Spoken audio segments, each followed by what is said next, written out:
It's time for a reality check. We're here to deconstruct health and fitness trends and provide tangible advice so you can become 1% better with each choice starting today. What's up? Welcome back to this episode of Reality Check. We are your hosts, Jess and Jill, and it's Unhinged week. And if you did not listen to the previous Unhinged episode, basically Unhinged week is when Jess and Jill's PMS aligns and we're not good for each other during this season of life. Honestly, not even Unhinged this week. I'm doing my REM rebound sleep right now from having multiple family events and traveling 3 weekends in a row. You're being super intentional. So I'm really well rested the last couple of nights. And now this isn't Unhinged for me. This is just like our commentary on things happening in the world related to weight loss. Like this is just Jess and Jill's commentary this week on celebrity weight loss things that we've seen because we're both like Bravo addicts. Huge Bravo junkies.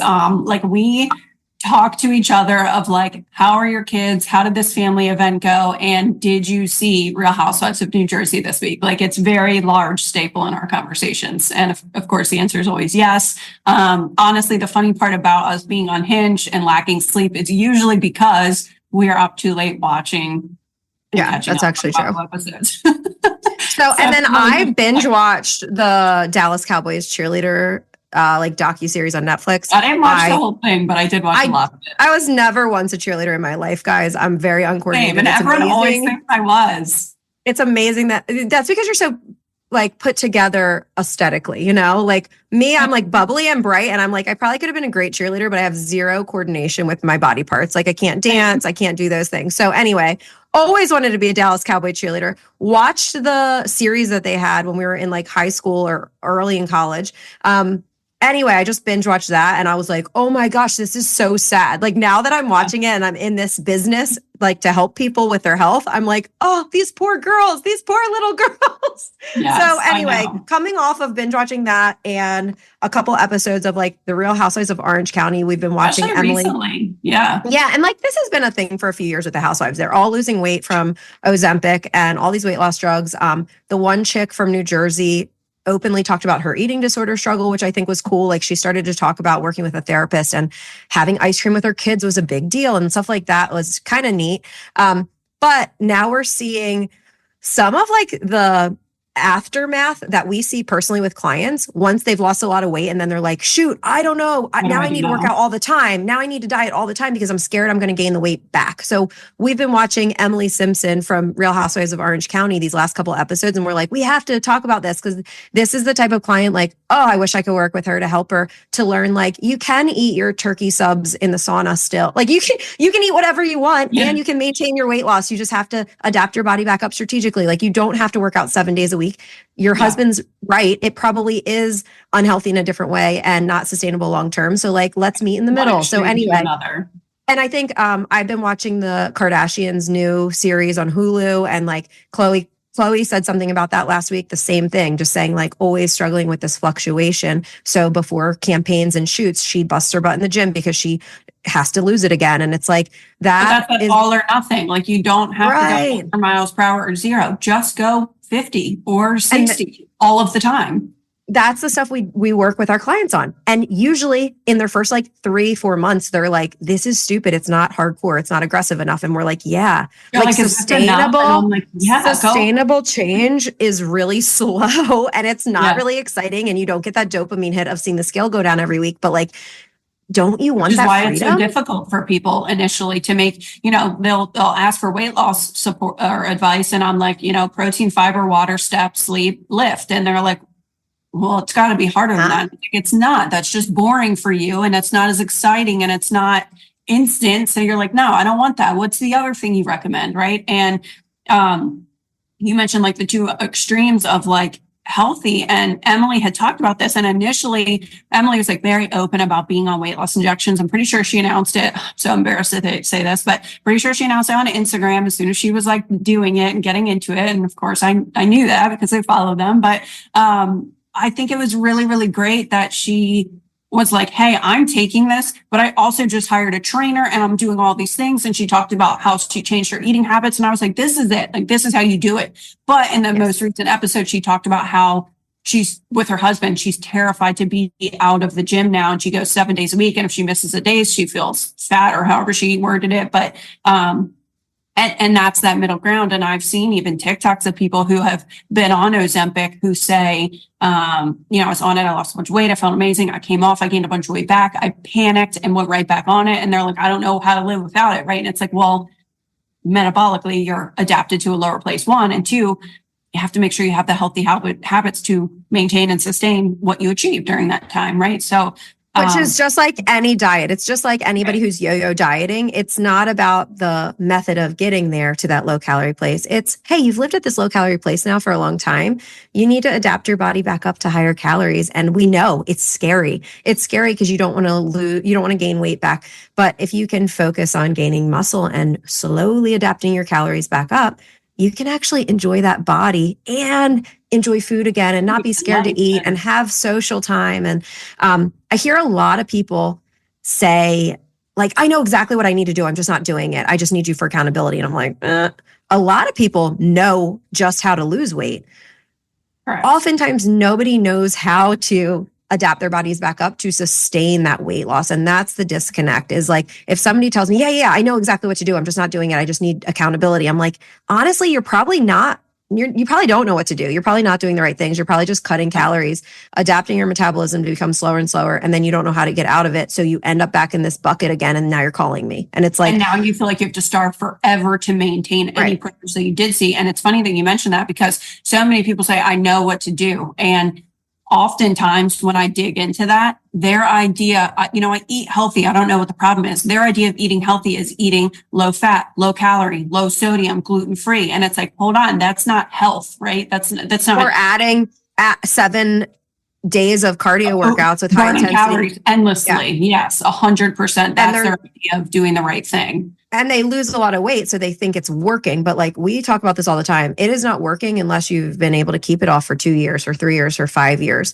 And there's a very different process to go about it that way. And also weight loss doesn't equal health, which is obviously what we talk about a lot. And also eating healthy does not equate to weight loss. It goes both directions. So you can eat 90% whole foods and be amazing at it. And you can still not be in a calorie deficit and not lose weight. I'm sure you'll feel amazing. You'll sleep great. Like, there's going to be so many benefits, but if you're doing it for physique change, you got to be in a calorie deficit, right? So I think I really wish there was like something more mainstream in terms of metabolism and adaptations and calorie deficits, because I'm like, gosh, I wish I could just call Emily and be like, can we talk for like an hour? Can I just do like a consult with you? Because if every woman just understood the way the metabolism works and how to overcome adaptations and what adaptations are, like, done. Obesity. And it's the exact same thing that we saw 15, 20, I can't believe it's like 20 years ago now, but 20 years ago on The Biggest Loser. Like, it's the exact same method, different means of extreme dieting and extreme exercise, but it gets you to this place where your metabolism is worse off in the long run, and it's slower and you don't know how to get out of it. So most of those people gain more weight back. If you've never looked into those studies, it's pretty wild. Almost all of them had slower metabolisms 5 years after the show, because they went about it in such an aggressive way where it didn't actually help their metabolisms long term. So some of my favorite wins with our clients are, and this is the opposite of the population that I worked with when I was in the gym. In the gym, I worked with a lot of obese women who tended to overeat, and we worked on, okay, we're adding protein, we're adding veggies. It's funny because the means of it are the same, but their starting points are different. We add the good stuff, we add strength. Now I work with a lot of women who have lost a lot of weight or have been on these yo-yo diets for years and years. And for our first 3 to 6 months, we are working on adding muscle. And what they start to see, and they freak out because the scale starts to go up slowly over time. But let's say they gain 5 to 7 pounds in the first 4 months. The cool part is their inches aren't increasing at all. They're gaining muscle, but it's lean tissue. And they're like, oh my gosh, I'm eating 2,100 calories and I'm not gaining any of this body fat back. Like my inches are not increasing at all. And we're like, yeah, that's what we do. But it's so cool seeing them. Like I have one client right now who messaged me a couple weekends ago. She went on vacation and like her mother-in-law and sister-in-law, one of them's on Ozempic, one of them is doing a keto diet. And she texted me like during our check-in time just to say like, this is the coolest feeling of all time. I'm not scared of food right now and I'm enjoying vacation and I'm maintaining, which I've never done before in my life. And I'm watching them over here obsessing about every little thing they eat. And like, I'm not that person anymore. And she's like over 50 years old. She's like, I've lived like this for so long. I didn't know that it was possible to make, and she had lost a lot of weight before hiring us. Yeah. And she's maintained, and we haven't even gone into a deficit yet, but she's maintained and she's added so many calories per day and she's loving her life and she's living life and not food isn't consuming her thoughts. So yeah, that's our favorite thing to do with people is like, if you don't know how to get off of that yo-yo cycle and you're like, yeah, I know how to diet. Let us teach you how to not diet and maintain those results. And you know, it's funny too, you know, initially when we take a client through that, Jess talked about like building the foundations and then the first few months focusing on eating more food. And we talk about reverse diet. And it's funny, there's now this like new narrative coming out about like reverse dieting isn't needed or it's not necessary or it doesn't work or whatever.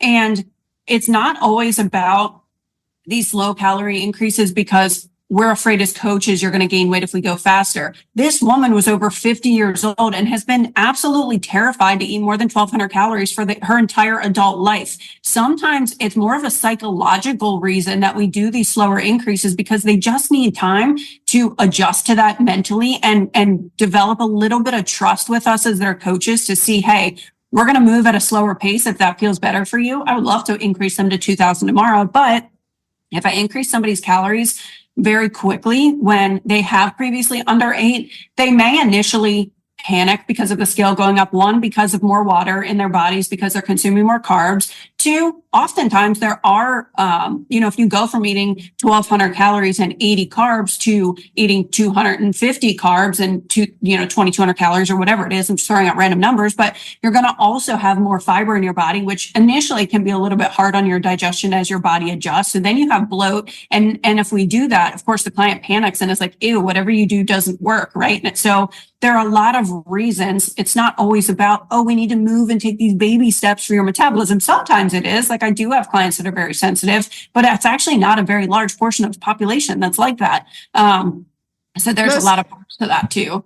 I agree with that. Like so much of it is psychological and it depends on the person. And for some people, like I had a call with a girl today who was like a woman today who was like, okay, but like how high are we pushing to go? And I'm like, well, I'm taking it very conservatively with you because you tend to panic a little bit as soon as you see the scale fluctuate, which is normal. Yeah, but I can tell you what I want to do. And I showed her pictures from this year to last year and she's like 2 pounds heavier than she was last year at the same way leaner. At a similar weight, but she looks way leaner because she's added muscle and lost body fat over time.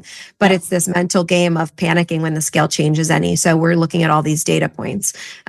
Which is why having a coach is extremely beneficial because as you can see, there are so many reasons that we make adjustments or not, or move at a certain pace or not, based on your biofeedback and how your body is responding physiologically, but also what's your vibe in your check-in? What's your mood like? Are you panicking? Are you feeling food freedom? Are you still feeling nervous and not fully trusting me yet?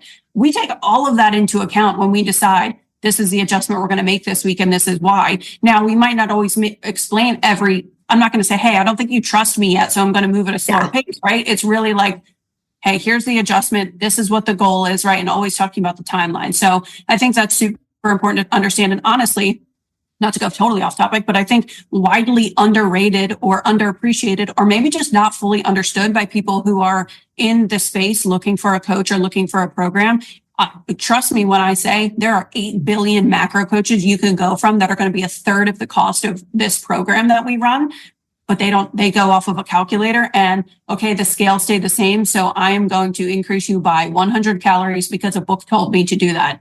They're not, which I think is more unhealthy because then it just teaches you that the scale is the only value or that your physique is the only value to health. Whereas we're trying to point out all the health wins, the fact that this chick is enjoying ice cream on vacation with her family. Like another thing that I think ties into what you said about the reverse diet and the value of it, because You'll see some people say, oh, reverse diet isn't necessary, this and that. I call it a muscle building phase because a strength training is a huge component of what we do as coaches and as trainers. And a lot of people will reverse diet their clients, but they won't change what type of exercise they're doing and they won't effectively periodize their programming.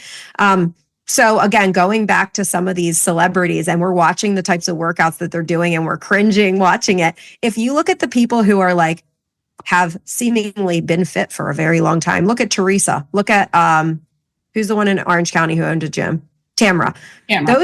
Those people are lifting more like a bodybuilder, like they're doing progressive overload on their big muscle groups over time for years on end versus doing high intensity classes, then Pilates, then this other thing that's supposed to bust fat. And it's like, those things are just burning calories during your time. It's not actually effective muscle adaptation. The more and more and more muscle you put on your body, which takes a very long time to put on weight in muscle, the more calories you burn all the time. So like I've been lifting now for 16 years consistently.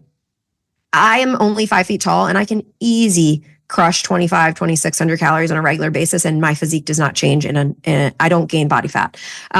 But it's taken me a long time of sending those strength signals to build myself up to that. So while we are reverse dieting, we're also adding muscle. Our goal is to add muscle. It's not just to adapt your calories over time. It's like there's these behavioral pieces and there's the body composition pieces of we're really trying to add muscle and strength so that your body starts to work for you a little bit more like a little calorie burning machine versus feeling like you need to chase workouts. Like I only work out 3 to 4 days a week now. And there was times in my life where I worked out 7 days a week, 6 days a week to 7. And if I missed one, I was like, oh my gosh, I'm going to gain it back because I would gain it back taking a week off because I was working out in an ineffective way.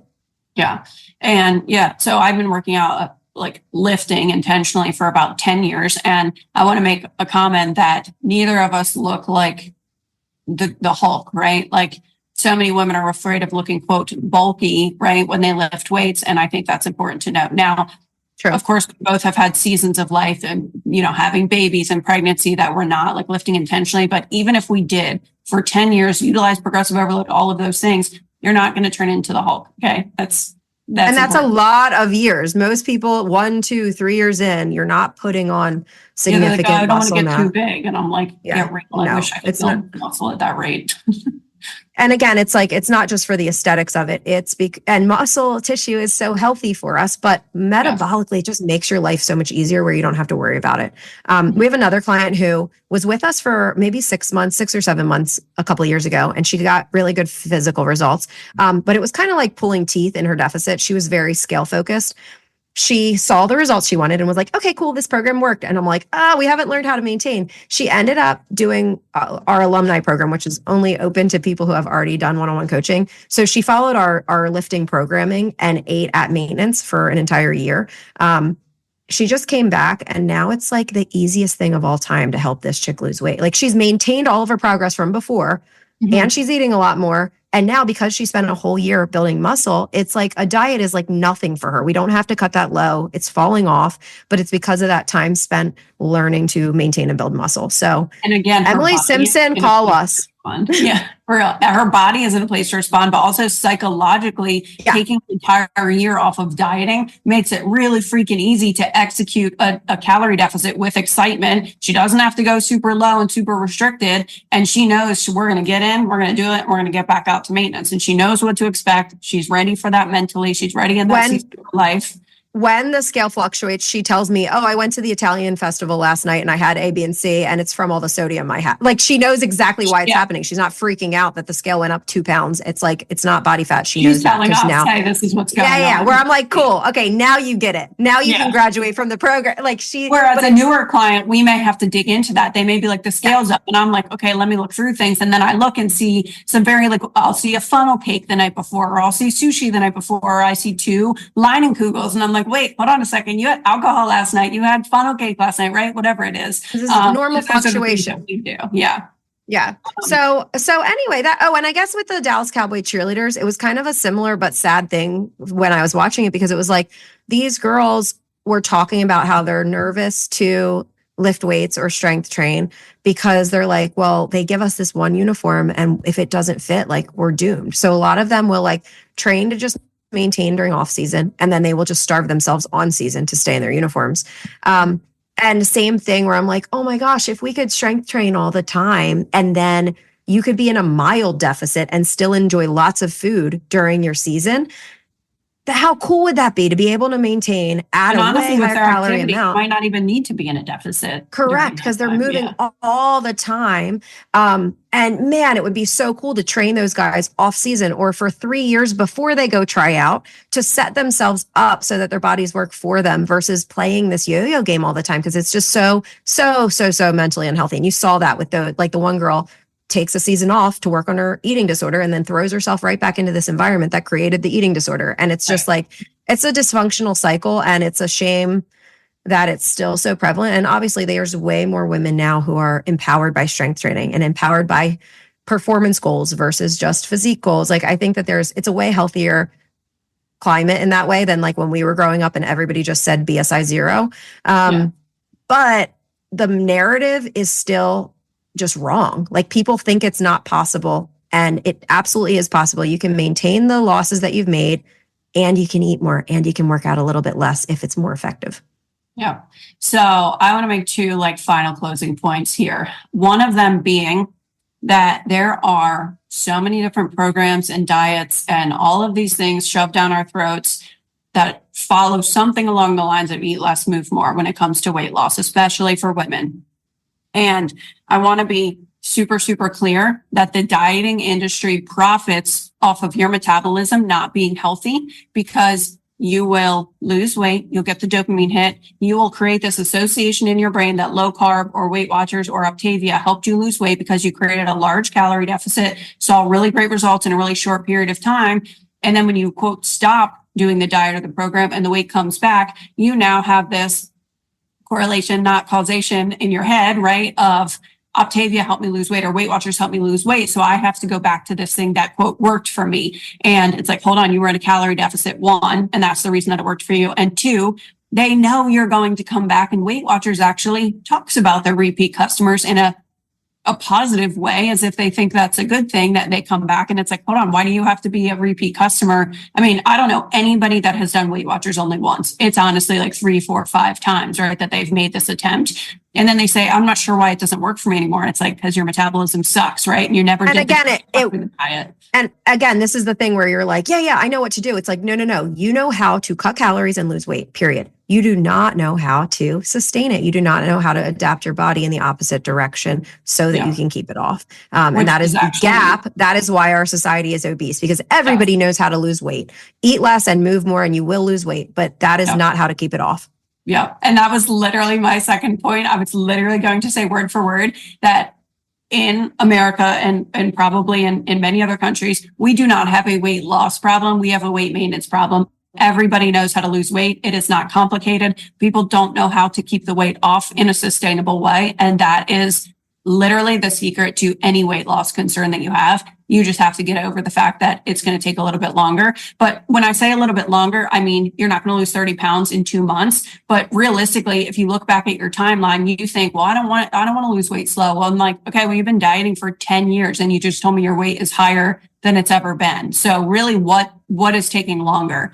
This approach that you keep restricting and falling off and you have a terrible relationship with food for your entire adult life, or taking 6 to 12 1 year. months.